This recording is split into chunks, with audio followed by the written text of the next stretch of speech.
Hello, everybody. Welcome into the Casual Sports Podcast. I'm Alek, Koberna. That's Mike Wolfgang, Matt Morrison leaving the show now.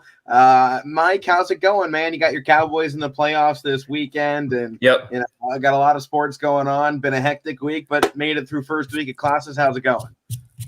Classes are fine so far, but yeah, I'm ready for the weekend. I'm ready for my team to start playing. It's been good. All right. How about you, Matt? You also got a team involved in the playoffs. The worst team in the playoffs this year, but they somehow made it thanks to the Jaguars beating the Colts and some chaos in overtime. Yes. Woo!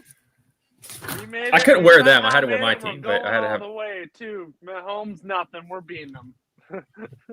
Yeah, wishful thinking there, or maybe wishful drinking on that end is what he's going to be doing this Sunday. Primetime game, going to have to be sitting around all day. Matt, I don't know if I'd be wanting to watch that game sober. You might need a little help to get through at least that first half. Your Steelers are a much better second half team, and I got a feeling that first half, if it's close, Steelers got a chance. But if Mahomes gets going early, you guys are done. That's what happened on Christmas. You guys got cooked because Mahomes, he was ready to play. He went off early, and you guys got toasted. You guys got to be ready out the gate. Keep it close. Get into that second half and keep it there because you've seen Big Ben in the fourth quarter. He had some of the best stats all season long. We'll get to that a little bit later on in the show. I was going to say. Let's start this here. High school recap. Matt, you had a game here last night. How'd that one go for you? It went pretty good. It was a really thrilling game. The Badger Braves, the girls team took on Matthews. The last game that they played, Badger pulled it out. It was a nail biter. This game, same thing. Badger was down by 9 points, but they came back and ended up pulling this up by 4 points. They won. I forget what the exact score was, but they won by 4 points at the end. It was good for them to come back and get a key win against a rival because, I went to that school for 12 years, and Matthews is always been a rival of us, and we always want to go out and beat them. So it was a good quality win for Badger last night. Couple key players. Katie Gregson and Addison Thompson were stealing the ball, all the way down the court and back. They were great in transition. They made some key shots that ultimately led them to victory. So really great game last night. All right, wonderful to hear. Well, I didn't have any games last night, so why don't we go ahead, high school preview. Matt, any games tonight or this weekend that people can go and find you on here this week? Nope, no games tonight or this weekend, but I will be in action like 5 times next week, so I'll be calling Badger and Brookfield. You're taking a little hiatus here, a little siesta. Yeah. You'll get back in action next week. Well, I do have a game coming up here, one that should be pretty good. And, Mike, this has something to do with your alma mater here. I got the Liberty Leopards hosting the Gerard Indians this Saturday, 7 p.m. game. Should be a pretty exciting one. Your Gerard team, Mike, they're 7-3 to start the season. Liberty, their boys team, not as fantastic as their girls, but they're still 53rd in their division. They're 7-4 overall. They've really started to find a rhythm here in the second half of their season. They were kind of off to a rocky start. They're coming off a loss against Campbell Memorial, but that Memorial team this season is something special, and it was a 2-point loss for them. The losses on the season so far for Liberty, besides one of them, to Archbishop Hoban, who is one of the greatest basketball schools in the state of Ohio every year, have been 1 possession, 2 possession type games. So Liberty, they've been very strong, and they have strong players pretty much across the board, but no one's better than, their star player, James Davis, number 2, their point guard. He's a senior. He's averaging 20 points per game, 8 rebounds, 4 steals, a block, and 2.5 assists. This guy goes off, they can pretty much mark up a win because he's a superstar. The ball revolves around him. DeAndre Venters is really great too, and so is Rashard Chambers, who both those guys averaging right around 10 points. Turner is at 8 points as well. So their starting 5 really comes together and plays some great basketball, and they got some talents coming off the bench. So coming up in this game against Gerard, it should be a pretty good one. Their state rankings are, within 60 rankings of each other. In division, these teams are 24 apart, so they're still pretty even throughout the board. And this Liberty squad, they can score a little bit more than Gerard, but Gerard plays a little bit better defense. So we're going to see 2 contrasting styles, but I think as long as Liberty gets off to their hot shooting and gets James Davis going early, it should be a good game for Liberty. Obviously the game revolves around him, and he hasn't disappointed yet. So I say as long as he gets going, Liberty's got their best chance to win it. Gerard doesn't have any of their stats out for me, but from what I'm seeing so far in the season, they're pretty much in a similar wheelhouse. I mean, they have a couple losses that are a little worse on paper. I mean, Jefferson beat them 81-44, a 10-point loss to Poland Seminary, and a 5-point loss to Lowellville. So nothing bad on their schedule so far, but they're still trying to find their way around. And I think at this point in conference play, throughout, you could take a little bit of a step aside here against Liberty, an out of conference game, one of your final ones of the season, and see what you're really made of before you go into playoffs. Because I think a game like this really is your first kind of look into what this season's playoffs are going to be when you got two out of conference teams, and most teams play their out of conference games to start out the year, then it's conference for the rest of it, and you never really know what that team's going to bring you come mid-February. So this out of conference game here, I think a great chance to see what this team can do against an opponent a little bit different than what they're used to in the Northeast 8. So I think this really should be a great game, and I think we're going to see what these two teams are made of. And if one of these starts pulling away and makes a huge run, I think you got to look at them as a serious contender right now to at least make some damage or make some noise in the playoffs this season. Yeah, I was looking at Gerard's schedule here. I saw the losses you said they had, and I'm trying to look at stats in the roster, but I really can't find anything. Like you said, it's kind of having a hard time finding some stuff. But yeah, 7-3, and now this is an out of conference game, but this is Gerard Liberty. These people are familiar with each other. This is the rivalry, especially in football. I know they're not in the conference anymore, so they don't get these chances often, but they're familiar with each other, and they're going to be up for this game. And I think I saw this game's tomorrow, it looks like. Yeah, tomorrow at 7 p.m. 7 p.m.? Oh, Max Prep says they have it set at 1:30 for some reason. I was going to say that's a weird time, but yeah, they're going to confirm 7 p.m. with the higher ups at YSN. So 7 p.m. is our official time for YSNlive.com. Okay, we'll go with that then. But I was going to say 1:30 would be a weird time, but yeah, it's always a good game with basketball and football with these two schools. It always is. They're rivals, so we'll see. Yeah. I'm expecting a good rivalry matchup out of this one. But with that being said, I guess we got to get into what everybody's really here for, the NFL preview. It's wild card weekend, the biggest wild card we've ever seen here in the NFL, obviously adding some playoff spots. We got Saturday football. We got Monday night football, which we'll actually get into next week on the show. So we're talking about all but one playoff game here to open up wild card weekend. And I guess we'll just start right here at Let's the do top. it. The Raiders and the Bengals to kick things off for Wild Card Weekend, the 4:30 game on Saturday in Paul Brown Stadium. Cincinnati 1-8 all time in the Wild Card round. They have lost 7 straight, but they've never been here with Joe Burrow, and I think that's the big but in this one, right? Is this team? They're a different animal than they ever were with Andy Dalton. Dalton was a solid quarterback. He put up stats, and he got it to his guys. There. I think you've seen Burrow kind of do the similar things as Dalton, but I feel like the defense has gotten a little bit better than what we ever saw when Dalton was the head man. And I feel like the rush game has improved. They're still 23rd in the NFL. They're terrible, but luckily they're going up against a bad rushing offense on the other side. So Mixon's going to be just fine even if he struggles. I'm just worried to see what Joe Burrow can do in his first career playoff game, because it kind of seems to be the Achilles heel of most AFC North quarterbacks. I mean, you've seen the Steelers struggle sometimes in the wild card matchups. I mean, especially early in Big Ben's career. Obviously, Lamar Jackson has always struggled in the playoff. Joe Burrow's never been there until this year. And Baker Mayfield, despite the fact that he couldn't get there, he did make it past this. So maybe the younger generation of quarterbacks changing that tide a little bit here for the AFC North. He beat the Steelers last season and that first wild card matchup. So Joe Burrow's just going to have to hope for beginner's luck in this one. I think that's the big part, because he's going up against an experienced quarterback in Derek Carr. And, Derek Carr, he's never going to back down from a fight, and that should be what this is going to be. But, however, Derek Carr's never going to back down, but he's never had a playoff start yet either. Keep that in mind. But he's more experienced. We'll go with that. He's a little choppy on the ends, but he's still Derek Carr, and he's still their leader, and it's good to see him in here after all they've been through this year, and they finally get into a playoff. That it's just awesome to see him here. No matter what happens, it's just good to see him get into the playoffs. Derek Carr, he's not the best quarterback. He underthrows it here and there. He does. He's not the best. But I like Derek Carr. A lot of people love Derek Carr. I'm always one of those. I'm with Derek Carr because of what he's done, and it almost makes me want to pick them again. But I mean, I love Joe Burrow too. I mean, I like what he's done with the Bengals, and he's got he's got a rushing attack, and then look at the weapons.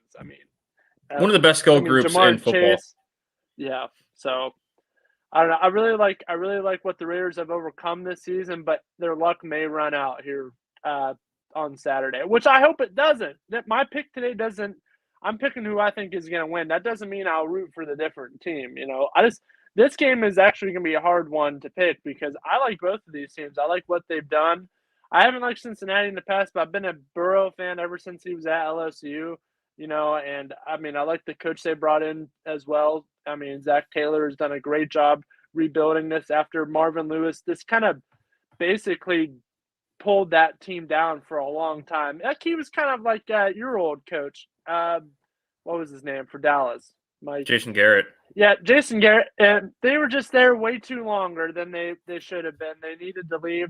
Now they got them both out, and they're both in the playoffs. So it's good. This is a quick rebuild too, Matt. You get Joe Burrow last year. They get some skill guys, and it was just a couple years that they get rid of Andy Dalton, and then a couple years later they're a lot of people. They're a sleeper contender to even get to the Super Bowl this year. They're a sleeper.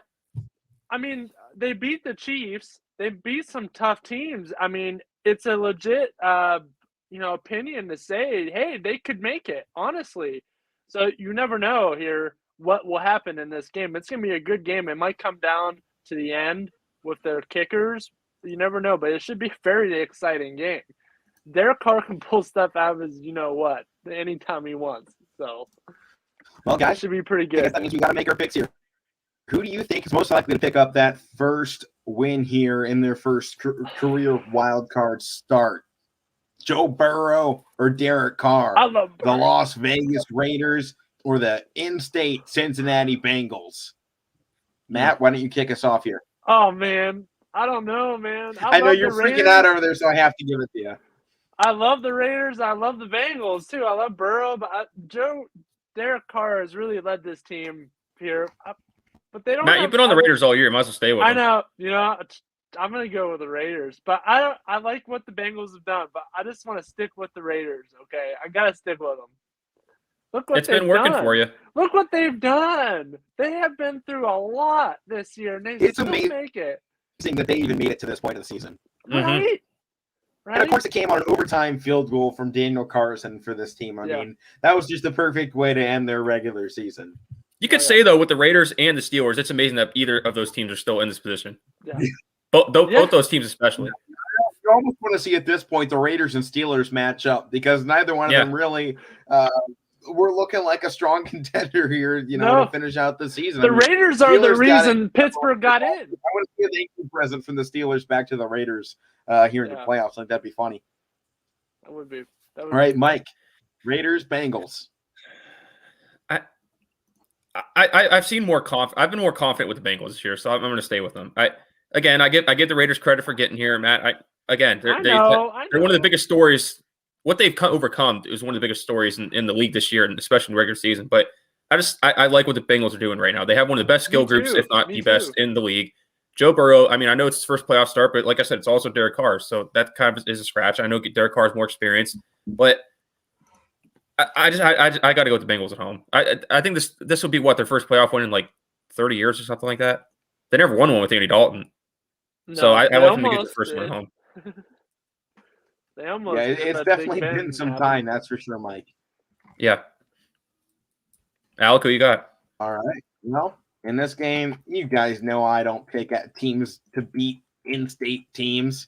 I'm always repping Ohio. It don't matter if it's Cincinnati, Kentucky. Cleveland, Columbus, Youngstown. I don't care. Cincinnati, they're in my borders. I stick in state. I am loyal as it gets. I'm a Browns fan. As many rivalries as there is between Cleveland and Cincinnati, at the end of the day, it's Ohio against the world, baby. It always has been. Give me the Bengals to win it for the state, man. Back-to-back seasons with Ohio winning a playoff game. There it is. They're Kentucky. Well, whatever. Yeah, in Youngstown, Pennsylvania. Yeah. Hey, you're like 30 minutes away.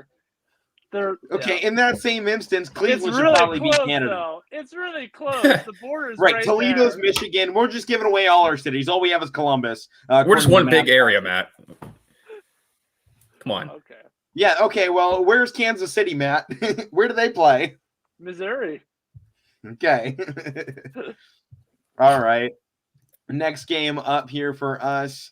For the first time in the Super Bowl era, the New England Patriots and the Buffalo Bills are meeting in what might be the Ice Bowl Part 2. I was supposed to go to this game. Temperatures in the negatives. I was going to come with you.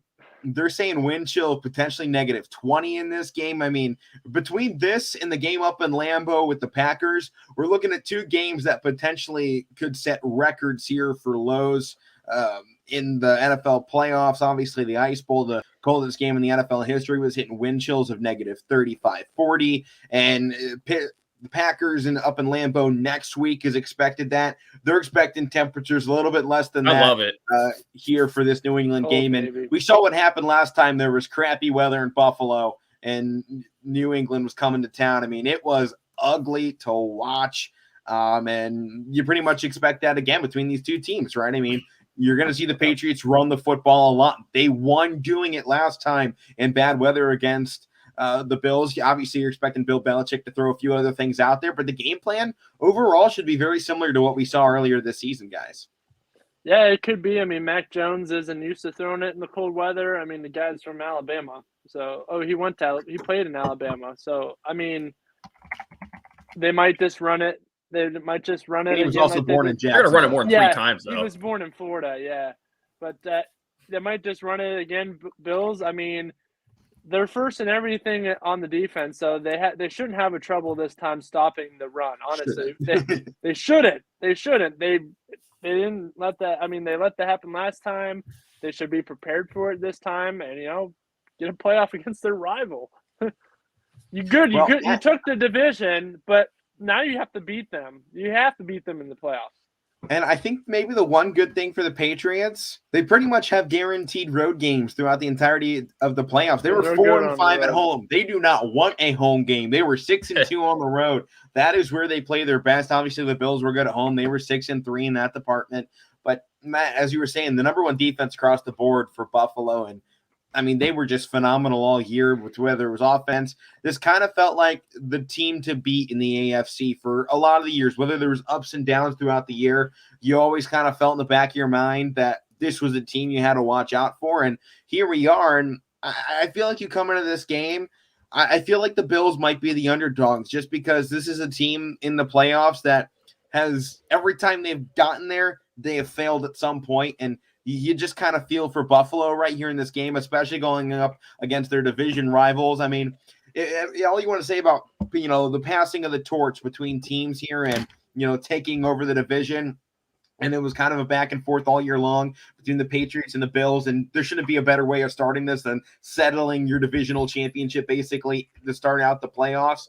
And to me, I think if you see the Bills win this game, I think it just creates that passing of the torch to start things off, for Buffalo. It's something they've never been able to overcome. They have never been able to get past Billy B and his team here. And I just think if they can do it, it just has that feeling of passing the torch from one squad. Oh, it sure does. Oh, it sure does. It sure does. And you know how much I love it. They got to go. You got to like that, Matt. But absolutely. I know Alek was talking about the freezing temperatures. But Alek was talking about the freezing temperatures. I love this. This is like modern day Ice Bowl, Cowboys, Packers from I forget what year it was, but this is like modern day of it. 1967. Yeah. That's cool. Matt's a historian. He knows I know. But you were supposed to go to this game, and darn well that I would be paying whatever money. 2 degrees though, Matt. It's not worth it. The tickets were cheap though. They weren't that bad. If they win and move on, we got to go to the next week. They were there'll be more money, but so the tickets for this game were to sit up in the upper deck for $70 for a playoff game. I don't care where you sit. It doesn't matter where we sit. And I've been there once, Matt. Again, I was there in November. It was freezing in November. You guys know how it is in January. Oh, dude, it'd be sweet though. But yeah, it would have been sweet. I even considered going down to Cincinnati because that's like a 4-hour drive, and their tickets were cheap. But I'd rather go to Buffalo. But yeah, back to the game. I think this is Buffalo's game to lose or to win. I mean, I think they're at home. They need to win it. They're playing their arch rival, like you guys said. They really haven't been able to overcome. I know the last time they played, like Alek said. Yeah, I know the last time they played, it was in New England a couple weeks ago, and they did some things that, and you can't expect They New England torched to them just last run it 3 time times again, because in and New if they England. do that, you got to be able to run it more than 3 times in the playoffs. Absolutely. Or I mean, pass it more than 3 times. I'm sorry. And again, if you're going to go into the game plan It's the to the game with that playoffs. same You type have of to game throw plan, it. the Bills, if they can't stop that, that's on them. But if they got to know that they're going to be coming in and say, hey, we're not going to throw it that much. And that's how it was the last time they played. They were more prepared for that. So I expect that in this game, and they're at home. It's all about, hey, welcome to the NFL, Mac Jones. Throw in the cold weather. Yeah. And I mean, we know he can throw. They have the 14th best passing offense in the NFL. He's no crap guy out there. He can throw the football. We know this guy can sling the rock, no problem. And I think it's just a matter of whether or not they trust him. I mean, can you trust this guy to win it? Because you kind of seen in a couple big spots this season, you've kind of felt they didn't really have faith in their quarterback. And when you get to the playoffs, there's sometimes you do just have to know you have the guy to do it and believe that your man, the guy you picked to lead this franchise, has the ability to do it. Yeah. And for him to be at this point as a rookie, at this point, this is just, if they lose, it's just more experience for him. If they win, they can keep going. But it's a win-win situation for Mac Jones in this, because you're going into a bad environment like this, your first playoff game. If you have more environments like this down the road as your career goes along, you know what to expect. So this is a good situation for him, regardless if they win or lose. Obviously, they want to win, but for him to be in this position as year one starter, it's awesome. Yeah, and how about before we make our picks here, I got a bunch of stats to go over for this one. The Bills have scored 25-plus points in 13 games this season. That is the most in the NFL. New England is 0-5 in games when allowing 25-plus points. Stephon Diggs has averaged 84.4 receiving yards per game in 5 career games versus the Patriots, the 5th most by any player versus Bill Belichick as the New England head coach. And Bill Belichick, just 3-7 as a head coach in the postseason versus teams that beat him that season. Home playoff wins for the Bills. They're 2-0 in home playoff games under Sean McDermott, 0-3 on the road. I mean, it's hard to win in that stadium, especially this time of year. Rookie quarterbacks are 2-8 as starters in the postseason since 2010. Both rookie wins were against other rookie starting quarterbacks. Josh Allen is the 3rd player in NFL history with 30 passing touchdowns and 700-plus rushing yards in a season. He's averaging, I think he's top 5 this season in yards per carry, and the Patriots have trailed by double digits at halftime in 3 of their last 4 games. They did that just once in their first 13 games. There have been some struggles to finish out the season. There's a ton of other stats to go into, but what history says going into this one, the Bills led the NFL with a plus 194 point differential this season. That's the highest in team history. The leader in point differential has failed to make the Super Bowl, though, in each of the last 3 seasons. So there's obviously a ton of information to go in this, going in with one of the most storied coaches in the NFL history with Bill Belichick and all of his history with his last quarterback. And, now you got Mac Jones trying to make history, becoming really the first rookie quarterback since 2010 to win a playoff game against another experienced quarterback, because obviously, as I said, those other ones came against rookies. So a lot of information to go into this game. You guys know I was picking the Patriots all season long, especially against the Bills. I wanted them to take this division. I just felt with Mac Jones, it was just a little too perfect of a setup that they were coming right back to the top. So as much as I like the Bills and I like them a lot better than the Patriots, I got to go Patriots here. I just feel something this season with Bill Belichick and Mac Jones. They just have some momentum. I know it's been slowing down to end the season, but a lot of teams do that. They just kind of sit back once they get in playoff position and try some new things out and see what works. I think that's maybe what they've been doing. So with that in mind, give me the Patriots, man. Well, you know who I'm picking, man. Yeah, I'm going with my Bills, baby. We'll be breaking tables just like we're going to be breaking Mac Jones. We'll be busting through that line.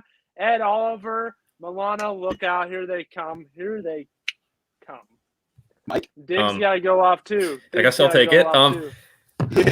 I feel like since that – is he coming in? Matt, you cut out. We don't know what you said. No, he was definitely still in, Mike. That was on you. Oh, was it me? He took the Bills. Yeah, Mike. Matt was. I heard him take the Bills, but it looked like he froze. Oh, there goes. Maybe it was on me. Yeah, I'm taking the Bills too. I think since that loss they had against that that 3-pass game from the Patriots at home, I feel like they've gotten a lot better since then. And I feel like they've kind of been under the radar when nobody's really been talking about them because they lost to the Patriots. So I like them in this game. They're at home. I think they're going to. I just kind of worry about it with a rookie starting for the Patriots. Not to say they can't do it. It's Bill Belichick. I know all that, but I like the Bills in this one. I like them to kind of make a run in the playoffs too as well. Me too. Yeah.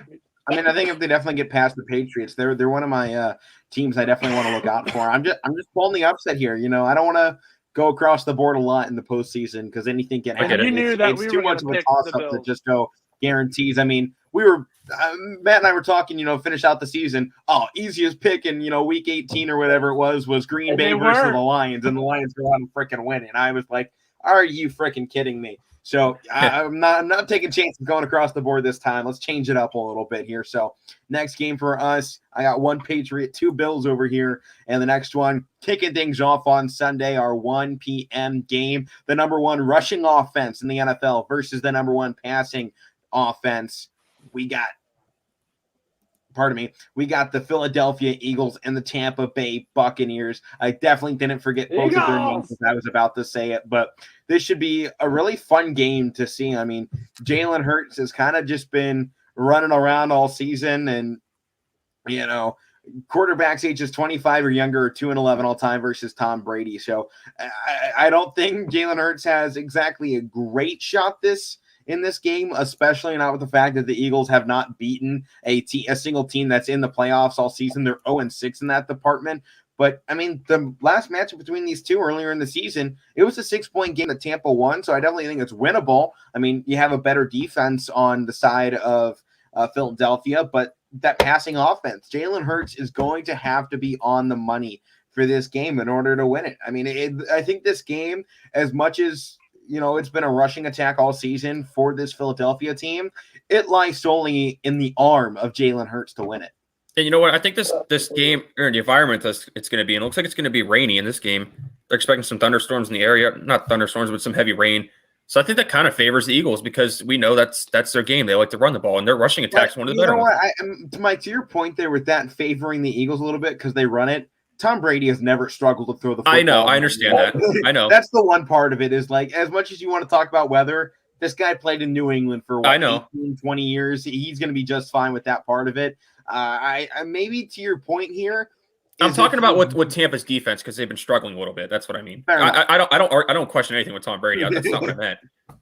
Well, I'm actually going to question Tom Brady here. I mean, if you've watched in the last few seasons in the NFL postseason, he's always slow to start in the postseason games, and he always seems his most inaccurate until they get to the Super Bowl. His best game, he plays the very best in the Super Bowl. The rest of the postseason, he has always been helped along the way. I mean, it's not a team game, obviously, and he's always had guys that have been able to step up and help him. I mean, he even saw in his last Super Bowl with, New England, he wasn't the MVP. That went to Julian Edelman. He's always had guys around him step up.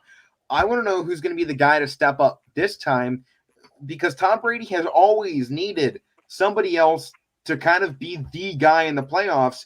Nothing ever rests on his shoulders. He doesn't want that spot, it seems, in the postseason sometimes of, hey, everything comes down to me. I'm going to be that guy.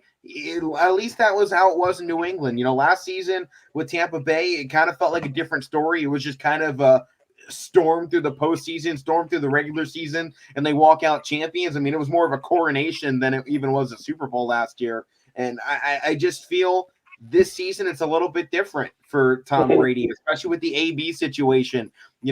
He's had injured wide receivers all year long, too. They have a terrible rushing offense. I got a lot of question marks. Obviously, they can throw the football, but I just remember watching Tom Brady in the playoffs this last 5-6 years. He has struggled to be accurate. And, as you were saying with the rain there. Especially in that first round. Yeah, I think that happens again here in the real big wild card weekend. I think we're in for some chaos, and I think the chaos has started is Tampa Bay going down. Give me Philadelphia, man. Yeah, you remember last year they struggled with the football team, with the Heineke led football team. They struggled to get past them. So I don't know. I'm feeling Eagles too, man. I just watched that video where that guy was being arrested. They're like, "Do you have anything to say?" And the guy's like, "Go Eagles!" Well, I'm rolling with that guy. Go Eagles! All right, Matt's going with the criminals here. Mike, what about you? You Guys, rolling with the they're goat? defending champs. Somebody's got to pick the defending champs. I mean, we can't all pick the Eagles. I like the Eagles. Give me Tampa Bay. This is easy. Yeah, Mike, you can't pick your in division rival either. Oh well, that too. Yeah, I wasn't even thinking about that. But yeah, you were in a Dallas shirt. I can't pick the Eagles. I'm picking Philly. Come on now. No, but I like what Philly's done this year. I'll give them credit. I like what they've done. I think they have a chance if they do some things in this game. Things have to go their way, obviously. But I mean, we can't all pick the Eagles. They're defending champs. Somebody's got to pick them. And I trust Tom Brady. Someone's got to pick them. I definitely thought I was going to be the only one there, but Matt always likes to love the Eagles. jump on. If Matt's ever not the first person, someone in front of him picks, the upset, he goes, "Yeah, I'm right there with you, man. Upset roll, woo!" Yeah, that's always been Matt's style. I'm gonna be picking some more upsets. So all right. Well, I got a feeling, Matt, you might be picking the upset on this one. I know you guys both. I know both of you probably will. Mike, it's your team. You know what? Your playoff spot. You take it away, man. Here, you kick this thing off for your boys. I don't have. Okay, so the thing is, it's the Cowboys. I know the way they are in the playoffs. They choke. They choke. I'll give you that. But I think it's different this year. Not that they're going to go on a run or something like this, but I think in this game, especially with what I've seen with people on ESPN and other people I know talk about this game, it just seems like too many people are just talking up the 49ers. And to me, that in any game in general, it's not because it's my team. You keep talking up about one team that it kind of feels like it's not right to keep doing that. It's like you got to get Dallas is home in this game. They are record wise they're a better team. They've had a better season. To me it just doesn't feel right to keep saying, "Oh, San Francisco are going to do this and this and this." And I've heard people on ESPN this morning. I forget who it was, but people were saying, "Oh, if Jimmy G does this for the Niners, if they do this, then the Niners are going to win." Everybody I've heard keeps saying if the Niners do this and this. It just seems like nobody's confident in them. A lot of people just don't want to pick Cowboys because of the Cowboys, but obviously Dak they have to get off to a fast start in this game because we know how good San Fran's defense is. That's the one thing that worries about me with Bosa and Armstead. That they have a good upfront defense, and that worries me. And San Fran's running attack also kind of worries me because Micah Parsons is good, but he's not really good stopping the run. He's good back playing as a linebacker in pass coverages, but he's had his weaknesses stopping the run. And Dallas has to get some turnovers on defense because that's why their defense has taken steps this year. They thrive off turnovers and they score off turnovers. So if they can do that, that's going to help out the offense. And to me, I'm still a little bit worried about the running game, and I'm still a little bit worried about the offense. But you guys know I got to pick my team, and I know I don't think we're making picks yet, but you guys know who I'm going with, so I'll give it away. But it just doesn't feel right that it just feels weird that everybody's picking the Niners because it just feels like it's too heavy on the Niners right now to me. Well, Matt, you want to go ahead and make your pick here? I see you smiling ear to ear. Go ahead. I know you guys are both going to pick them. Go ahead.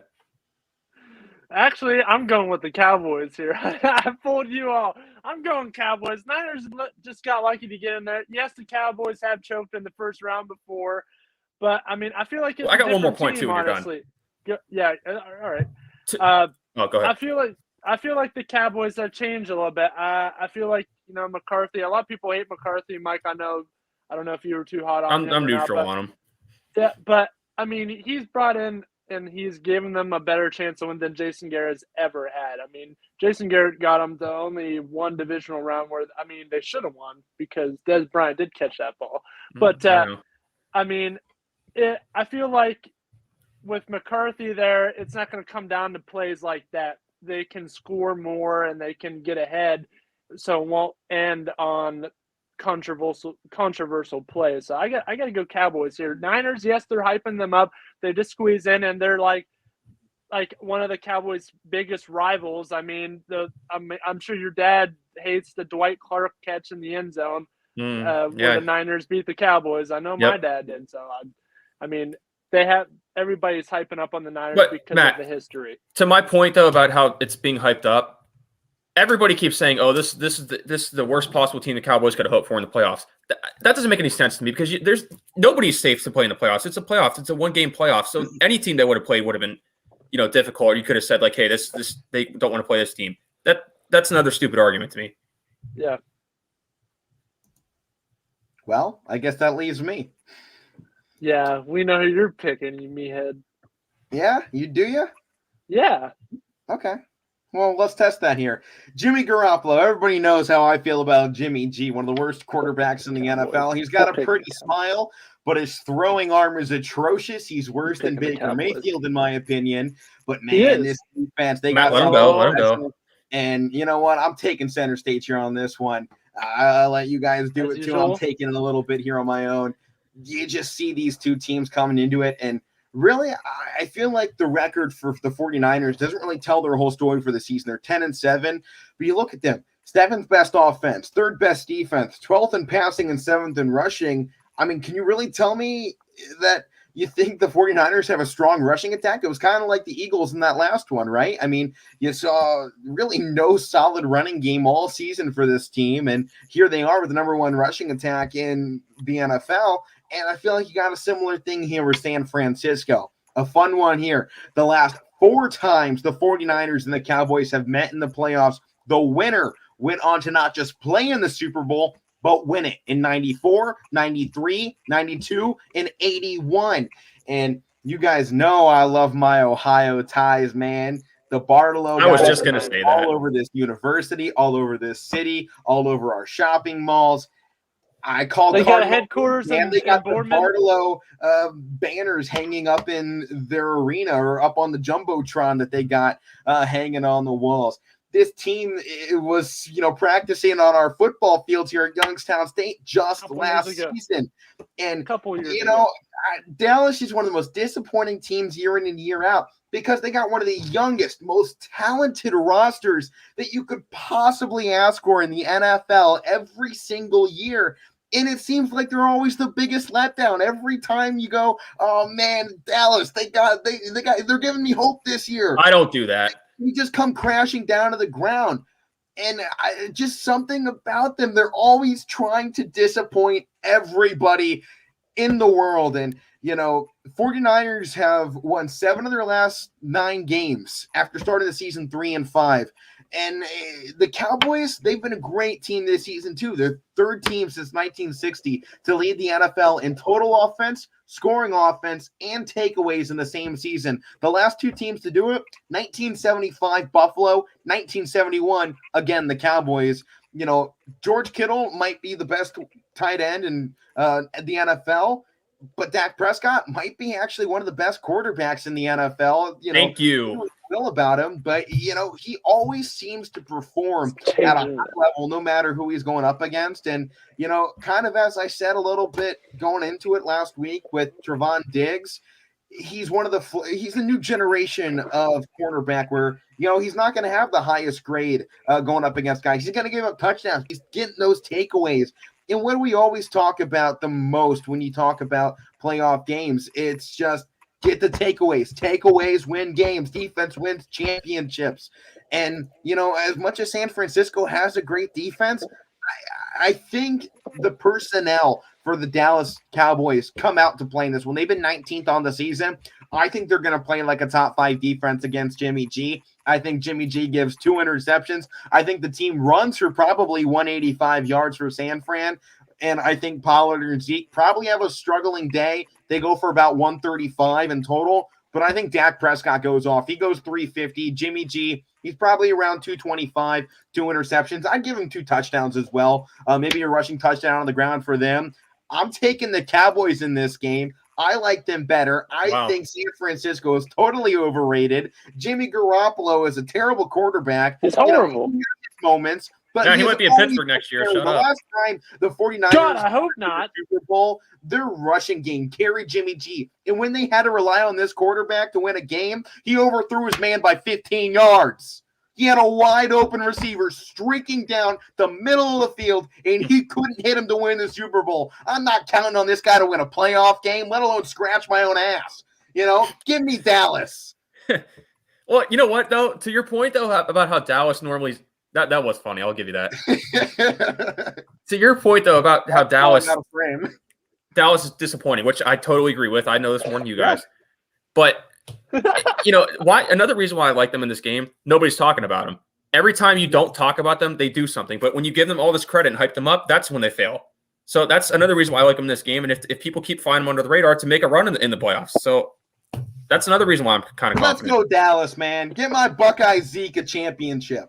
Oh, He deserves one, man. He's been carrying this team with Dak out for a while. He's had his off-the-field issues, but at the same time, you can rely on him to just fight sometimes for those yards. And, Pollard's a little flashier these days. He's got a little bit more explosiveness out of him. But Zeke, remember how he plays in big Micah games. Parsons, Matt. Shows up. yeah, we are Penn State. Some Big Ten championships up in here. Yeah. That's what we're going for here. So, All right, with that being said, I guess that leaves us one more game here. We'll talk Cardinals versus Rams on Monday for that one to wrap up Wild Card Weekend. But, Matt, this leaves you, the Steelers, 7 seed, the worst team in the playoffs, and it's not even close. They have the 23rd worst offense, the 24th worst defense. The only thing they're somehow high in is passing, and they're still only 15th, going against the 3rd best offense with the 4th best passing in the NFL, 16th best in the rushing department, but the 27th worst defense. And I think that's the interesting part about this one. So, Matt, Big Ben, final game potentially, he's 3-4 in wild card rounds. That's tied for the most such losses all time. Yeah. If he drops another one, he'll finish, on his back one final time with the most losses all time in the wild card round. So Big Ben, he's got a chance here to either, make one final run, that final swan song, upset the Chiefs, a potential Super Bowl favorite, and then go out next round or make one final run to the championship for him and Tomlin to walk out into the sunset. So with that being said, Matt, go for it, man. So I'm just happy, like you said, I mean, we're pretty bad. We're probably the worst team to be in the playoffs. A couple of days ago, Ben was center stage. They were talking to him. They're just going to go out there. They're all just going to have fun. They're happy to be there right now. I'm happy for them to be there. I'm not expecting anything different from them, but I mean, they're going to run that ball hard. They're going to throw it. I mean, they're going to just go out there and try to play things differently than they did the last time they played the Chiefs, because whatever they did there was just god-awful because they lost 36-10. So they got to do something a little bit differently.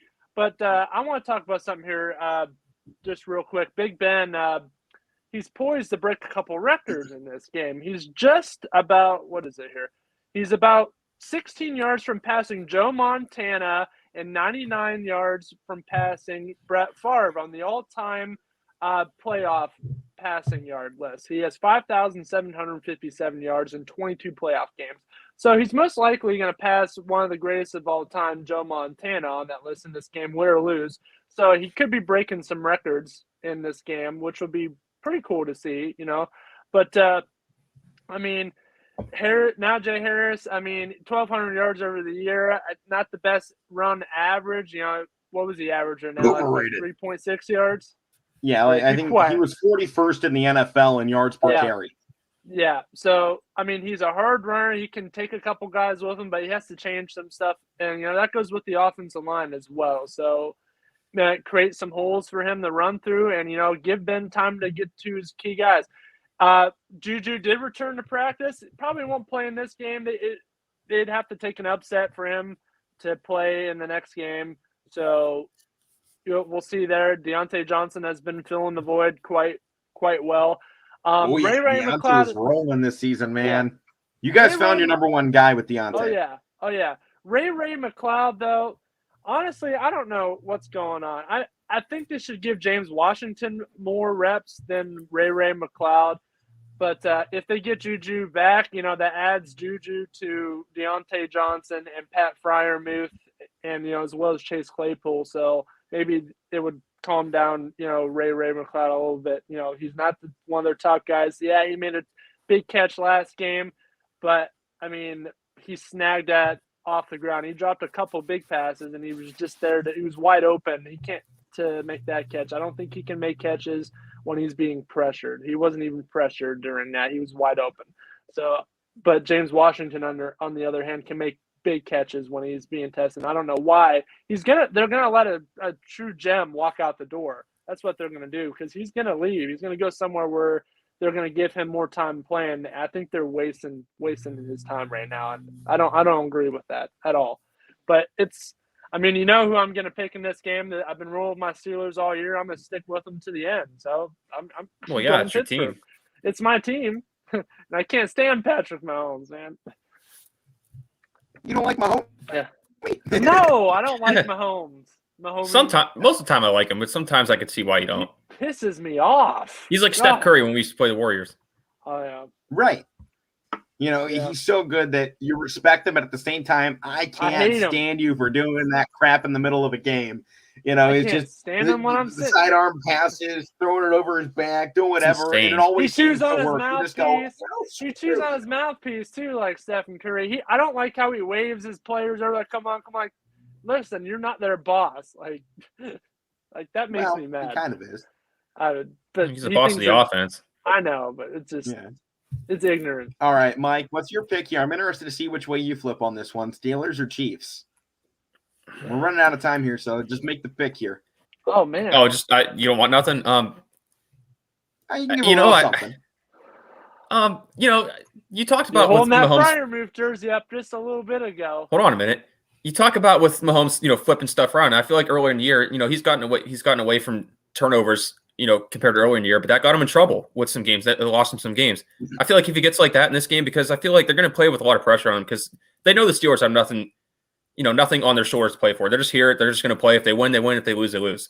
And nothing's really going to happen to the Steelers in the offseason. All they're going to do is lose Ben. The coach isn't on the hot seat. So this is just an extra game for them. But I don't think the Steelers are going to win, but I'm going to pick them just because I like Pittsburgh. And I got my jersey out, so yeah. So there. Let's go. I don't think it's possible. It's not out of the question. It's possible, but I don't think it's going to happen, but I'm going to pick them. Well, somebody has to pick the two-time I already went against Tampa Bay. I can't be a complete idiot here. I went against Tampa Bay. I went against Buffalo. I think I have to go against Kansas City then. Come on.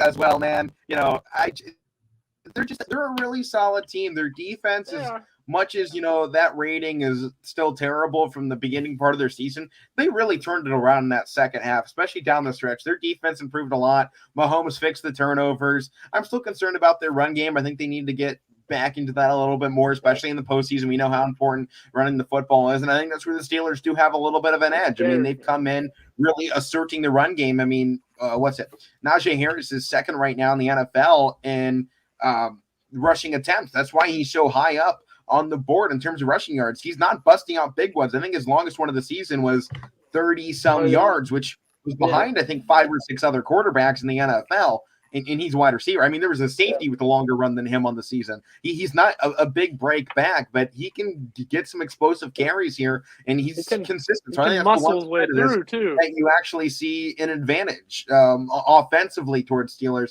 Obviously, I think they have a better defense overall, and I don't think they got better highlight players. But you already saw these two teams match up, and that defense really didn't seem to matter very much for the squad because their offense couldn't get it have done. Travis Kelce. And you know what?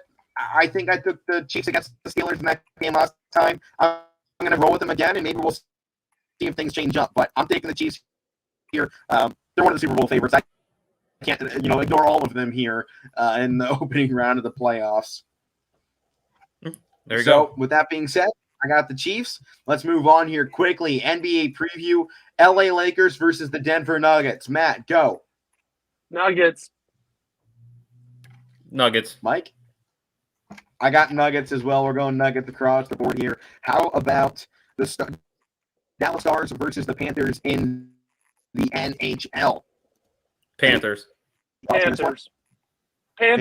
Stars are as well. Our original game ended up getting canceled, so this is the one we switched over to. So Stars are a tough team now. So yep, that they are. All right. Well, I guess that leaves us down one final segment, or a couple final segments here.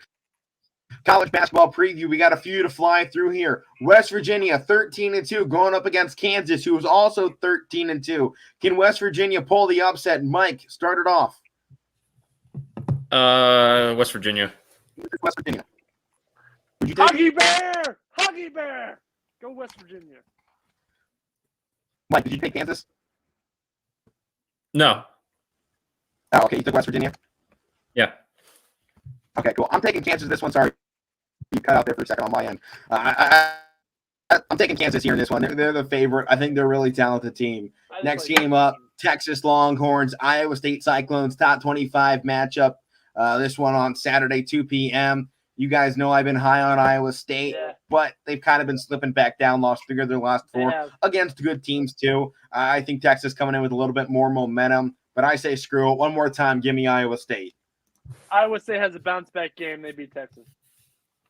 Go Iowa State. I'm going to roll Texas then. Yeah, I'll figure. Strong.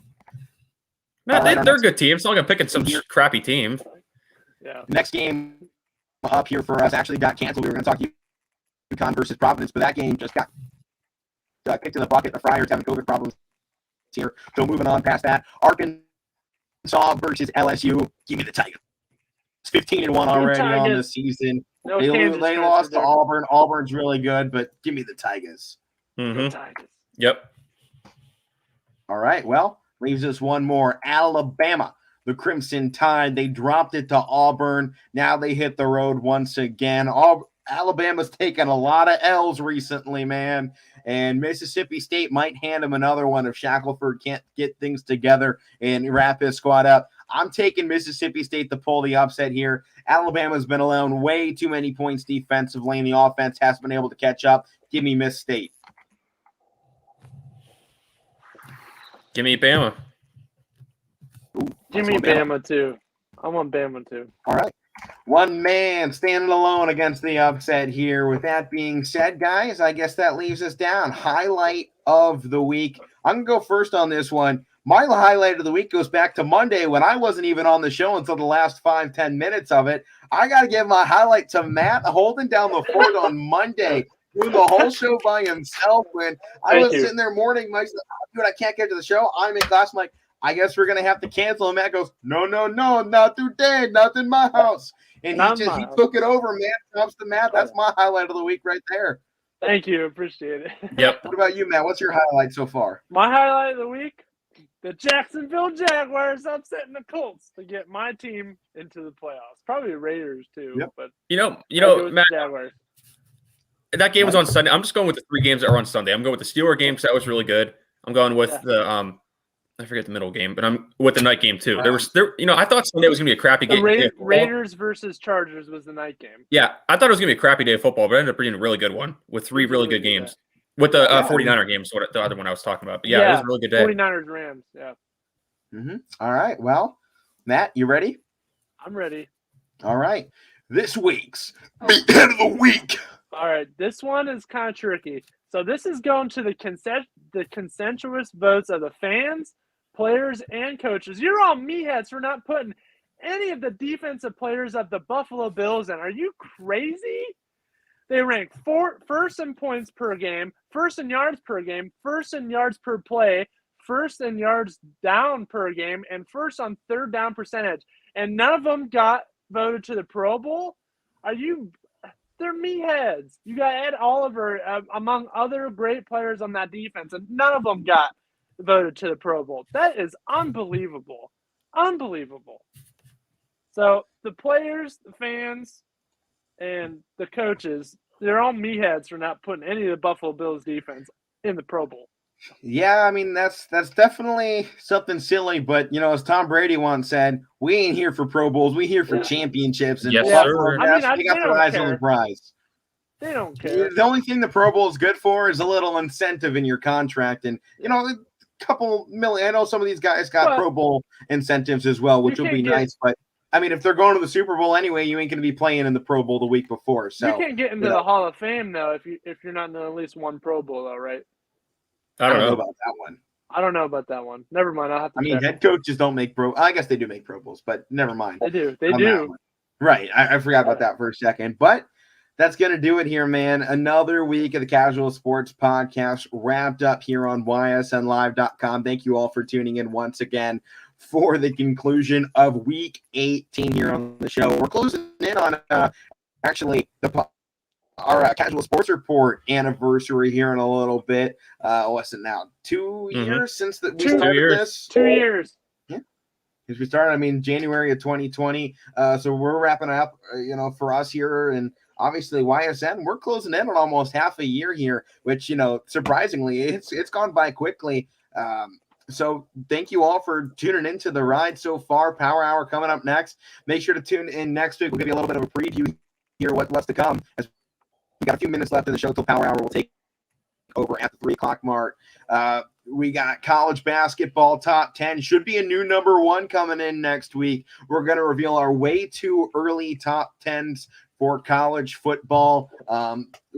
Might go into some preseason Heismans potentially here for next year. So we got a lot to go into next week. We're obviously recapping more NFL. We're getting down on later things, previewing the next week of the NFL. And as always, college basketball is in the heart of conference play here. So expect some big games, a lot of upsets next week, and hopefully we get a few more upsets this weekend here. Yeah, and a lot of high school. Matt and I are booked solid next week. So we will have a lot of high school to talk about next week. So with that being said, I'm Alek Koberna. That's Matt Morrison and Mike Wolfgang. We'll see you all for week 19 next week. Power Hour up next on YSNlive.com. Peace out.